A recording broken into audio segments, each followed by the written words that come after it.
നമസ്കാരം. മലയാളി വാർത്തയിലേക്ക് സ്വാഗതം.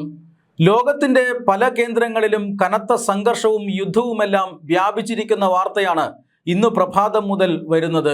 ചെറിയൊരു ഇടവേളയ്ക്ക് ശേഷം അമേരിക്ക ഇറാനെ ശക്തമായി ആക്രമിച്ചിരിക്കുന്നു. 13 ദിവസം നീണ്ടുനിന്ന ആക്രമണത്തിന് ശേഷം അമേരിക്ക ഏകപക്ഷീയമായി ആക്രമണം നിർത്തിയെന്ന് പ്രഖ്യാപിച്ചതായിരുന്നു.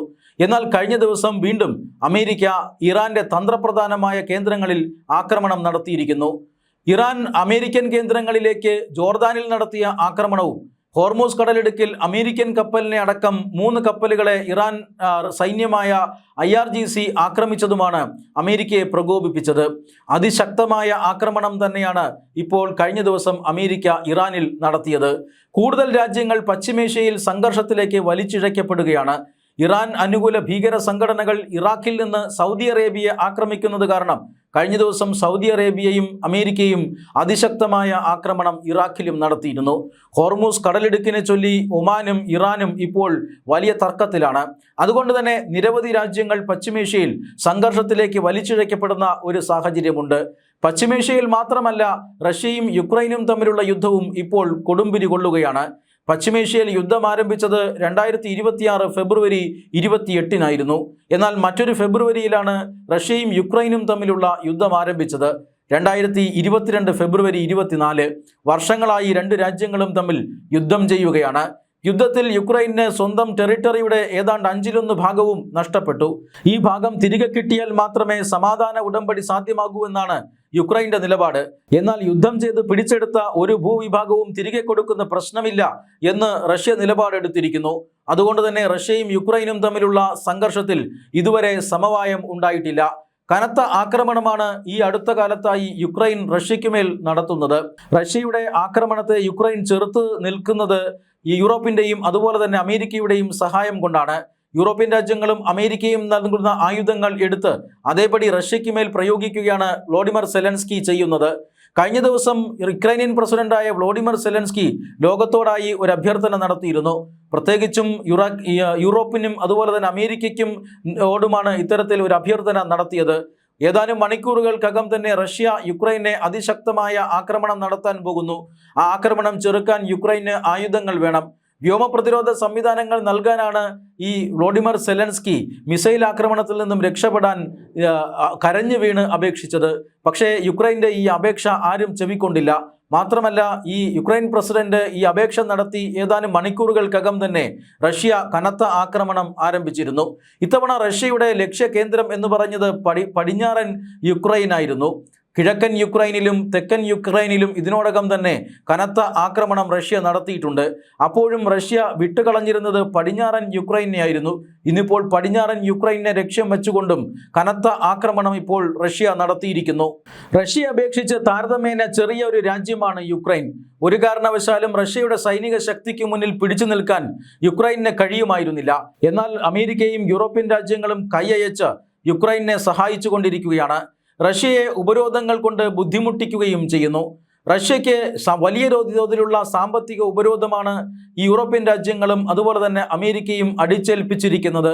അവർക്ക് എണ്ണ വിൽക്കാൻ കഴിയാത്ത ഒരു സാഹചര്യം വന്നു. അവരുടെ കച്ചവടം പൂർണ്ണമായും നിന്നുപോകുന്ന ഒരു സാഹചര്യം വന്നു. ഡോളറിലുള്ള വ്യാപാരങ്ങൾ സാധ്യമാകാത്ത ഒരു സാഹചര്യവും ഉണ്ടായി.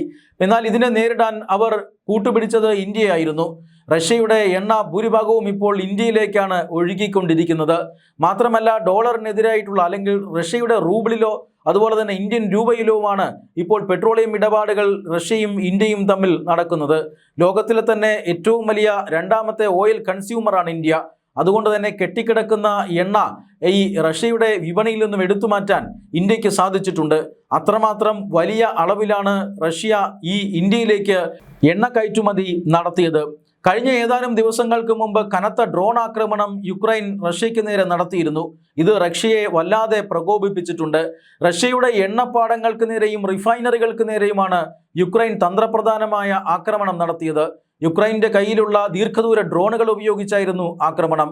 റിഫൈനറികൾ തകർന്നതോടുകൂടി, അല്ലെങ്കിൽ റിഫൈനറികൾക്ക് കേടുപാടുകൾ പറ്റിയതോടുകൂടി റഷ്യയിൽ അതീവ ഗുരുതരമായ എണ്ണക്ഷാമം, ഊർജ്ജ പ്രതിസന്ധി ആരംഭിച്ചു. ക്രൂഡ് ഓയിൽ കയറ്റുമതി ചെയ്യുന്ന ഒരു രാജ്യത്തിന് എണ്ണ പ്രതിസന്ധി ഉണ്ടാകുന്നത് വളരെ വിചിത്രമായ ഒരു കാര്യമായിരുന്നു.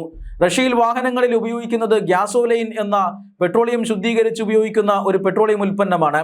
അതുകൊണ്ട് തന്നെ ഈ ഗ്യാസോലൈൻ ക്ഷാമം റഷ്യയിൽ വലിയ രീതിയിൽ അനുഭവപ്പെട്ടു. വാഹനങ്ങൾ പെട്രോൾ പമ്പിന് മുന്നിൽ ദീർഘകാലം കിലോമീറ്ററോളം ക്യൂ കിടക്കുന്ന സാഹചര്യമുണ്ടായി. മറ്റുള്ള ആർക്കും ഇന്ധനം ലഭിക്കാത്ത ഒരു സാഹചര്യമുണ്ടായി. അതുകൊണ്ട് തന്നെ ആ സമയത്ത്, ആ പ്രതിസന്ധിയിലും റഷ്യയ്ക്ക് കൂട്ടായി മാറിയത് ഇന്ത്യ ആയിരുന്നു. ഇന്ത്യക്ക് ഇപ്പോൾ വലിയ രീതിയിലുള്ള റിഫൈനറി കപ്പാസിറ്റി ഉണ്ട്. 2014 ശേഷം ഇന്ത്യൻ റിഫൈനറികളുടെ കപ്പാസിറ്റി വർദ്ധിപ്പിക്കുന്നതിൽ നരേന്ദ്രമോദി സർക്കാർ വലിയ ഒരു ചുവടുവയ്പ്പാണ് നടത്തിയത്. ഇത് ആ സർക്കാരിൻ്റെ ദീർഘദർശിത്വം ഇപ്പോൾ വളരെയധികം പ്രകടമാക്കുന്നുണ്ട്. യുദ്ധമടക്കമുള്ള ഒരു പ്രതിസന്ധി ഉണ്ടായാൽ എങ്ങനെയാണ് ഇന്ത്യൻ റിഫൈനറികളിൽ എണ്ണ സംഭരിക്കേണ്ടത് എന്ന് ഇന്ത്യക്ക് നന്നായി അറിയാം. മാത്രമല്ല, ഭൂഗർഭ അറകളിൽ ക്രൂഡ് ഓയിൽ സംഭരിച്ചു വയ്ക്കുന്നത് പോലെയല്ല റിഫൈനറികളിൽ എണ്ണ സംഭരണം ഉണ്ടാകുന്നത്. അത് പെട്ടെന്ന് തന്നെ എണ്ണയുടെ ഒരു ഷോർട്ടേജ് രാജ്യത്ത് ഇല്ലാതാക്കാൻ സാധിക്കും. അതുകൊണ്ട് തന്നെ റഷ്യയിലുണ്ടായിരുന്ന ഈ പ്രതിസന്ധി മറികടക്കാനായി റഷ്യ ക്രൂഡ് ഓയിൽ വൻതോതിൽ ഇന്ത്യയിലേക്ക് കയറ്റുമതി ചെയ്തു. അങ്ങനെ ആ ക്രൂഡ് ഓയിൽ ഉപയോഗിച്ചുകൊണ്ട് ഗ്യാസോലൈൻ നിർമ്മിച്ച് തിരികെ റഷ്യയിലേക്ക് തന്നെ കയറ്റുമതി ചെയ്യുന്ന ഒരു സാഹചര്യവും ഇന്ത്യയിലുണ്ടായി. ഇത് വലിയ സാമ്പത്തിക വിപ്ലവമാണ് ഇന്ത്യയിൽ സൃഷ്ടിച്ചെടുത്തത്. ഇത്തരത്തിൽ റഷ്യയെ പോലെയുള്ള ഒരു രാജ്യത്തിനെ സഹായിക്കാൻ ഇന്ത്യക്ക് കഴിഞ്ഞു എന്നുള്ളത് ലോകമെമ്പാടും ചർച്ചാ വിഷയമായിരുന്നു. റഷ്യ എണ്ണ വാങ്ങുന്നതിൻ്റെ പേരിൽ അമേരിക്കൻ പ്രസിഡന്റ് ഡൊണാൾഡ് ട്രംപ് ഇന്ത്യക്ക് മേൽ വലിയ നികുതിയാണ് ചുമത്തിയിരുന്നത്. ആ നികുതി പിന്നീട് പിൻവലിക്കപ്പെട്ടെങ്കിലും ഇപ്പോഴും ഏത് സമയത്ത് വേണമെങ്കിലും ഈ നികുതി ചുമത്തപ്പെടാം എന്ന സാഹചര്യമുണ്ട്. എന്നാൽ ഇന്ത്യ കയറ്റുമതിയും ഇറക്കുമതിയുമെല്ലാം വൈവിധ്യവൽക്കരിച്ചുകൊണ്ട് അമേരിക്കയല്ല ഏത് രാജ്യവും വ്യാപാര ബന്ധത്തെ ഉപയോഗിച്ച് ഭീഷണി മുഴക്കിയാൽ മറികടക്കാൻ കഴിയുമെന്ന് ഇന്ത്യ കരുതുന്നുണ്ട്. അതുകൊണ്ട് തന്നെ ലോകത്തിലെ വൻപൻ ശക്തികൾ ഉപരോധത്തിന് സമാനമായ ചുങ്കം ചുമത്തിയിട്ടും ഇന്ത്യ പിടിച്ചു നിന്നു. ഇങ്ങനെ റഷ്യയുമായി സഹകരിക്കുന്ന എല്ലാ രാജ്യങ്ങളോടും യൂറോപ്പും അമേരിക്കയും ഒരു പ്രതികൂല നിലപാടാണ് സ്വീകരിക്കുന്നത്.